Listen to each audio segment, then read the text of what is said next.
Hi, so this is addressed to the New Jersey Audiophile Group and the New York Audiophile Group. My apologies again for being so ill the other day. I had a cross food allergy, which was quite a surprise, and got quite ill, as you could see. Not fun, but I did not expire. So what I wanted to do was create a video to answer a lot of the questions that you all had and maybe address some of the issues that we never got to, which was most of them. So again, my apologies. So I'm going to go to the printout that I got from Paul. The first question is, I'd like him to clearly show what methods and instruments he uses to adjust tracking angle and what is the proper tracking angle for his products. That's a good question because it's a mysterious aspect. So there are two things. Audio people are really into analog will know this. One of them is SRA, which is stylus rake angle, and the other is VTA, vertical tracking angle. So vertical tracking angle is the design of the cantilever with a specific stylus. And so VTA is specific to the manufacture of the cantilever. And historically, it has been anywhere from as low as 15 degrees to as high as 27 degrees. What does that mean? Well, most manufacturers of cartridges don't tell you the source of their cantilevers, nor do they say typically what you should have for a VTA, a vertical tracking angle for the cantilever. Why is that important when you have SRA? Well, for somewhat of an obvious reason, and that's that it's much easier to measure the angle of the cantilever, and I'll do this the right way, than it is to look at the rake angle of the stylus. That requires some pretty high power optics, which nowadays, of course, are available, but even those have limitations. And I spell that out on my website, why looking at SRA with certain styli is very difficult, even with a very good USB microscope. So the other question is how to know for Soundsmith cartridges. Well, we endeavor to manufacture all cartridges so that you start with the cartridge level to the record. And if you have a straight tone arm, that makes life fairly easy by viewing from the side, of course. If you have a tapered tone arm, you have to kind of visualize a straight line through the taper and then get that parallel to the record. From there, you go up and down, because there are some variables in the manufacture of styli and how they're attached to the cantilever. And there are a lot of articles about what to listen for when you get the stylus rake angle correct. But that's the difference between VTA, vertical tracking angle, and SRA. You're always trying to get, of course, the SRA within reason, and it's challenging to do. Bear in mind that using, and I say this on my website, using a USB microscope is okay, but you're looking at the stylus in a static mode. When the record starts turning and there's friction on it, the cantilever rides up and the angle changes. So it's a challenge to get it correct. And of course, with higher end styli, more esoteric styli shape, the stylus rake angle becomes much more critical than it is, of course, with conical, where it isn't, and even with elliptical and various types of ellipticals, even hyperellipticals, not as critical. So, all right, so the next question is, I'd like Peter to do comparisons of the effective tip mass and tip mass resonant frequencies between his strain gauge cartridges and other high-end cartridges, moving magnet, moving coil, and moving iron. Well, it's a big chunk. So that person is asking about tip mass. Tip mass is very important. You want to keep it as low as possible. But if you look at my videos and the lectures I've given, talks, I won't even call them lectures, that I've given, I really talk about what's more important, and that's the internal mass in the generating system of the cartridge. So being worried about the tip mass of various styli configurations, it's important. You want to keep it low, but if you don't deal with this inside the cartridge, then you've got, what do you want? Is it, huh? Do you want to see what I'm doing? I get a kiss? No, thank you, sweetheart. All right, okay. What's really important, no, you can't look what's there. No. What's really important is what's going on inside the cartridge, because that stored energy and that huge resonant frequency comes back down to the stylus and causes mistracking in the form of jitter. So this person's asking for the resonant frequency of the tip. Again, not relevant. But the problem you have with cartridges is not the tail wagging the dog, it's the dog wagging the tail. And that's a really big issue. So this, again, I talk about this extensively in the talks I've given, but the internal moving mass is the big problem with most cartridges. And the cartridges we make, the moving iron designs we make, have 5 to 8 times lower, not 50 to 80%, 5 to 8 times, that's up to 1,600% lower internal moving mass than moving coil, than even the smallest or lightest moving coil. That's huge. The strain gauge effectively has no moving mass at the end of the cantilever.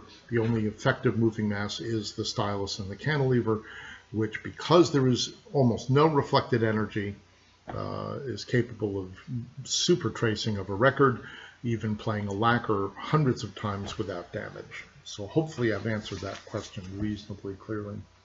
The next thing, I've been to his factory building a few times. Considering he has a lathe to cut records, is that part of the reason he chose such a location? No, our building's horrible. It's the old Fleischmann's building, like Fleischmann's Yeast and Gin. We're in the alcohol and yeast building. There were 2 buildings that were slated for demolition. A contractor bought them, joined them with an atrium, so now it's called the Atrium at Ray Park. The building's incredibly old. It's on sand, so every time the train rolls by in the back, we feel the vibrations in the building. So it's not a great place to have a lathe. Masterworks is in our building down the hall, and they cut records all the time. So you'd kind of like to want to know, you want a seismograph, really, letting you know there's a damn train coming, or look at the train schedule so that when you're cutting, you don't cut subsonics into the record. I've certainly thought about some very unique ways of isolating the lathe because it's incredibly massive, the lathe portion of it. And there are absolute ways of doing that, like you would do with a turntable, but even better than most people do, so that it can eliminate any building rumble regardless of the train going by. And again, we're on sand. The reason we're on sand is because we're right next to the river. And historically, I'm sure the river was higher in the past, so there's really a lot of sand, which is very loose. So I know when the earthquake hit in Toronto, I'm going to guess 10, 12 years ago, it was a 5 point something, our building did a lot of interesting swaying, but movement is good. Being too rigid is usually, not always, usually not very good. Let's see what we got. The last time I was there, granted many years ago, that employees working were predominantly women. Are they chosen for dexterity, patience, or other reasons? I like to look at them. They're a lot prettier than most men. But joking aside, women historically have been in manufacturing. And you look at World War II, of course, the workforce was mainly women because the men had gone off to war. But if you look at the electronics manufacturing, both in Asia and other places, it's predominantly women. Women are extremely good workers. They're much better workers than men generally. The reason is, I believe it's genetic. Women have this ability to multitask that men don't have. You know, a woman can have a baby under her arm, she's cooking, she's answering a phone, she's thinking about something else, and so on. Women multitask really well. And men don't. Men are hunter-gatherers, and they're like really myopic. And God forbid if a man is focused and you call his name, it's like, what? And whatever they're working on is destroyed. It really, I think, is a matter of genetics. Women, there are a lot of other reasons. Women enjoy doing fine work. Men generally don't. So you talk about dexterity. Well, I mean, I've got really good dexterity. I do a lot of things that are extremely difficult under the microscope. But that's a learned skill. I did that at IBM. I did it way before IBM.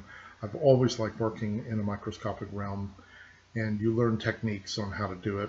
And it's a mindset. You know, the people I've trained, I've told them, when you're working under a microscope and you're doing tiny things, it always goes from being ridiculously, stupidly impossible to do to unbelievably impossible to do, to ridiculously hard to do, to incredibly hard, to very hard, to pretty much very difficult, to very difficult, to not too bad, to doable, to why didn't I do this the first time?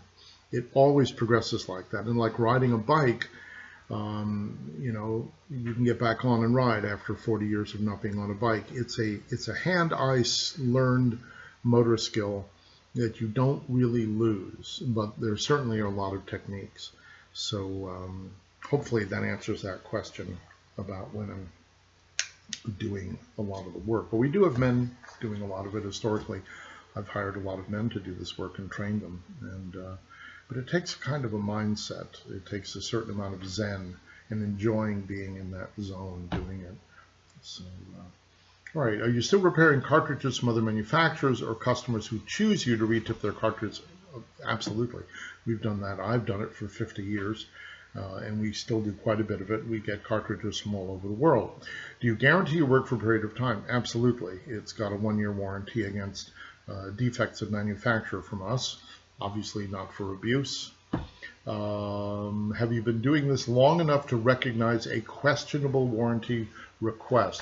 Yeah, it's a really good question. I love that question. The answer is absolutely. We can look under the microscope and see if something has been abused almost 100% of the time, or if it's been a failure due to adhesive failure or poor workmanship. We can almost always tell. So we're pretty good about that. And if it falls into a gray zone, we just do it for free. I do a lot of things for free. If I was interested in being wealthy, I probably would not have gone into audio. I'm here for love, not for money. I've spent 50 years teaching people at my expense because I love this industry. I said during the video I did, or the Zoom meeting, that it's a dying industry, and Matt Weisfeld got it. Well, no, it's not. Well, no, you're not dying at the moment, Matt. But the real crime at the moment, and that's been going on for many years, which is why I've trained people for many years, is that although we lost, in a sense, 2 generations of audiophiles buying equipment, customers can always be replaced. Engineers cannot. And back in the 60s, there were huge numbers of engineering fields, burgeoning engineering fields, from aerospace to medical engineering to digital, I mean, good Lord, and so on and so on. Back then in the 60s, if you were an analog engineer, you couldn't get a job.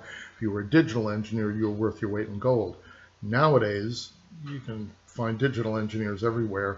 Finding an analog engineer is, you'd have to look under a lot of flat rocks to find one these days.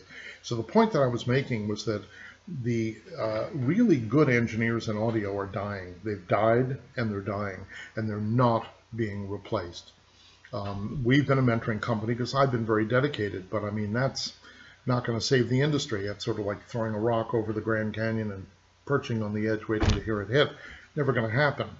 There are a bunch of old timers here. My friend Renee Yeager, who's 80, Jeff Rowland, who goes back to Ampex, myself, I'll include myself for a moment, but the real engineering field is aging quite a bit, and that's the crime of audio, and that's why I say it's a dying industry. In 10 years, 15 years, there won't be any more, audio engineers, legacy, if you will, audio engineers who really cut their teeth over a lifetime and really knew what they were doing, could think on their feet, and were incredibly intuitive as well. Those people are all going to be gone. So that's what I meant by that comment. Matt, you're going to be very lonely looking for good engineers. So let's see what we got. What is modern turntable with 78 RPM capability? Can I play old shellac records without destroying anything? Yes and no. So